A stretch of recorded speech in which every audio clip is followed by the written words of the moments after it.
Setelah gagal bersaing menghadapi Abu Rizal Bakri dalam pemilihan Ketua Umum Golkar periode 2009 sampai 2014, Surya Paloh mendirikan Ormas Nasional Demokrat atau Nasdem bersama 45 tokoh nasional di Istora Senayan, Jakarta pada tanggal 1 Januari 2010. Beberapa tokoh tersebut diantaranya adalah Sri Sultan Hamengkubuwono X, Basuki Cahayapurnama, dan Anies Baswedan.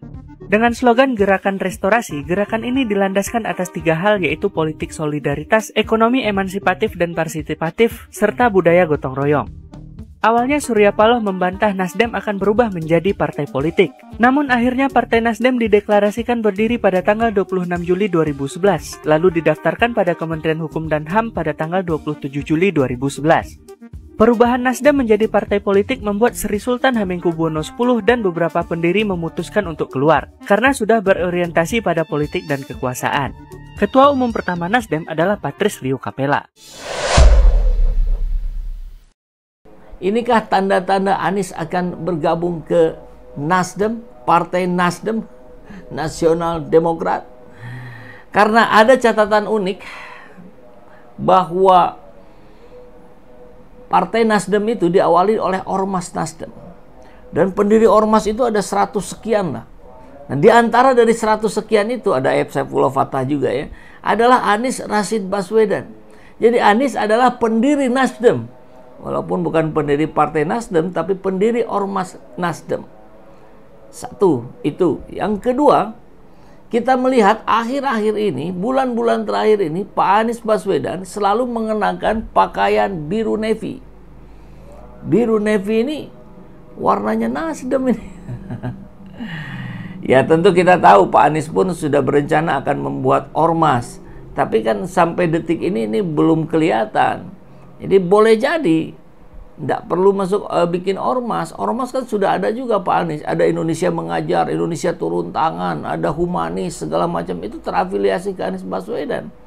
Kecuali Partai Perubahan itu tidak ada, tidak afiliasi ke Anies. Nah, bisa jadi. Itu yang kedua. Yang ketiga, Pak Surya Paloh sudah menyatakan akan berhenti. Kan saya tidak bisa memaksakan. Harus ada yang menggantikan saya, dan sudah ada yang lebih hebat dari saya. Nah, 2 minggu yang lalu saya pernah menampilkan ini. Nah, kita akan coba lihat lagi ya. Tapi sebelumnya ini ada yang menarik dari sisa-sisa kampanye di Jakarta. Coba kita tonton dulu. Kita akan coba simak apa langkah Anies selanjutnya. Nah, ini prediksi saya di 2 minggu yang lalu ini. Coba kita dengarkan ya. Sahabat Asyid, geger ini. Jadi Pak Surya Paloh menyatakan bahwa dia akan pensiun. Saya tidak bisa selamanya jadi ketua Nasdem. Ini harus ada yang melanjutkan, yang lebih baik dari saya. Nah, ini menjadi sebuah sinyal saya kira ya, bahwa Pak Surya Paloh sudah merasa ya, kesehatannya tidak prima lagi, ada berbagai kendala, apalagi harus sering berobat ke luar negeri. Ya memang sewajarnya segera digantikan dengan yang lebih muda, dengan yang lebih fresh, dengan yang lebih cerdas, barangkali begitu. Hanya kalau kita melihat dari kader yang ber-KTA Nasdem, siapa pengganti Surya Paloh? Anan Prananda kan anaknya ya? Kan di PDIP juga kan begitulah struktur keluarga yang didahulukan. Atau di Demokrat dari SBY ke AHY. Tapi saya kira kalau kita menyimak pernyataan dari Pak Surya Paloh, ini tidak. Prananda ini Prananda ya kalau nggak salah. Nah, kita lihat beritanya nanti. Belum siap, masih harus berproses. Lantas siapa kalau begitu? Syahroni, saya kira belum lah ya untuk skala nasional. Apakah Anies Baswedan? Selama ini prediksi saya ya, selama ini kita lihat Pak Anies selalu menggunakan baju biru navy, biru tua, dan itu lambangnya Nasdem itu. Sinyal-sinyal ya, sinyal-sinyal. Ya, biru navy itu menandakan perlawanan, perjuangan, restorasi, reformasi. Kemudian kita juga tahu salah satu pendiri dari ormas yang bernama Nasional Demokrat atau Nasdem itu adalah Anies Rashid Baswedan. Jadi kalau Anies kemudian masuk ke Nasdem dan menggantikan Surya Paloh, saya kira sesuatu yang wajar, sesuatu yang masuk akal. Berbeda dengan, jauh berbedanya ya dengan Kaesang yang tidak ada hubungan apa-apa gitu kan. Tiba-tiba dikasih kartu anggota 2 hari langsung menjadi ketum PSI. Kalau Anies ada riwayatnya, dia yang mendirikan Ormas Nasdem. Jadi makanya hari-hari ini sinyalemen makin kuat dari Anies Baswedan bahwa beliau tidak akan mendirikan partai politik. Setidaknya tidak dululah mendirikan partai politik. Yang akan didirikan ormas. Ormas juga belum tentu dan belum tahu kapan. Kalaupun itu mau dibuat, semuanya masih dipersiapkan. Nah, jangan-jangan, nah ini kan prediksi namanya ya, jaya. Boleh jadi pengganti terkuat dari Surya Paloh adalah Anies Rashid Baswedan. Ada kemudian yang berharap Anies tempo hari kan masuk PKS ya sebelum rame-rame itu.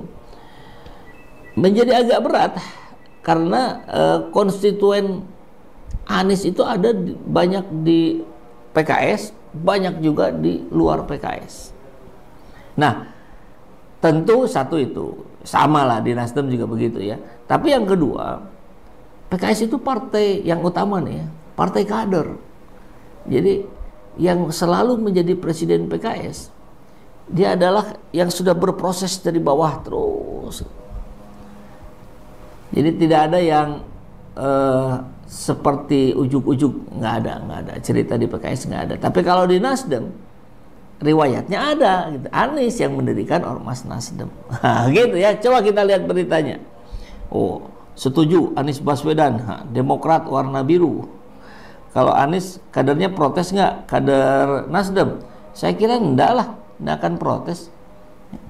Kenapa harus protes? Wong ini aja mereka pengennya Anies Baswedan kok.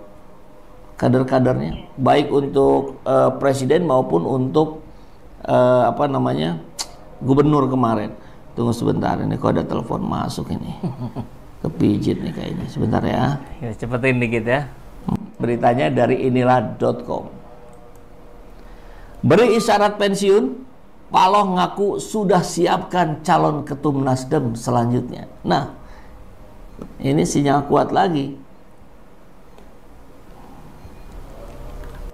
Ya, jadi jelas ya sinyalemennya dari beberapa sudut nih, termasuk dari Pak Surya Paloh sendiri yang menyatakan akan pensiun dan sudah menyiapkan calon penggantinya yang lebih hebat. Surya Paloh ngasih isyarat dia nggak bakal jadi ketua umum Nasdem selamanya. Ya iyalah, kan nggak mungkin jadi ketua umum selamanya. Nah, karena sinyal itulah akhirnya ada rumor bahwa ada kemungkinan nih Anies Baswedan akan bergabung ke Nasdem. Buat apa? Buat jadi penerus Surya Paloh, jadi ketum Nasdem. Rumornya begitu. Ya mungkin kalau beneran jadi ketum Nasdem, mungkin ini merupakan masa transisi lah. Yang tadinya Surya Paloh ganti ke Anies dulu, sampai nanti anaknya Surya Paloh, Prananda Paloh siap. Nanti kalau udah siap mungkin akan diganti tuh. Aniesnya udah selesai, ganti ke Prananda Paloh. Dan bagus juga, emang Anies ini efeknya itu bagus buat Nasdem. Nasdem itu kan suaranya naik luar biasa. Di mana-mana semua daerah sejak dia ngedukung Anies di Pilpres kemarin. Jadi kalaupun Anies tiba-tiba jadi ketua umum Nasdem, ya langkah yang sangat strategis, bagus. Bisa-bisa Nasdem tuh dibikin 2 digit tuh next itu di Pileg selanjutnya. Kenapa bukan Syaroni? Kenapa bukan Ahmad Ali? Ya kalau ngomongin ketokohan ya semuanya ini kalah jauh dibanding Anies kan begitu. Dan Anies ini juga bukan orang asing bagi Nasdem. Anies itu kan juga dulu di Ormasnya Nasdem. Dia merupakan salah satu deklarator juga, pendiri juga. Ya dulu tuh Nasdem sebelum jadi partai jadi Ormas dulu. Ada Anies di situ. Jadi kalau sekarang dia pulang kampung nggak heran juga. Kalau ngomongin apakah Anies layak jadi ketum sebuah partai, ya layak lah. Ini orang ngomong jago, kerja di Jakarta jago,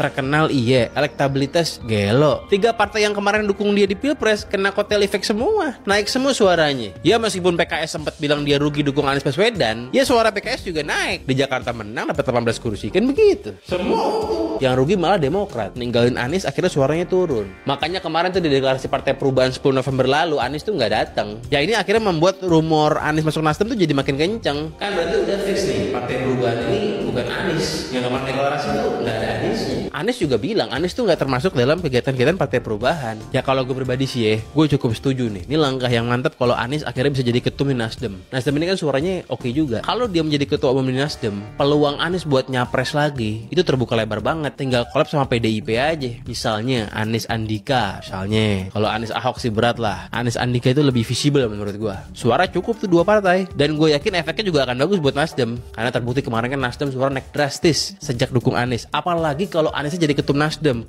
makin meroket.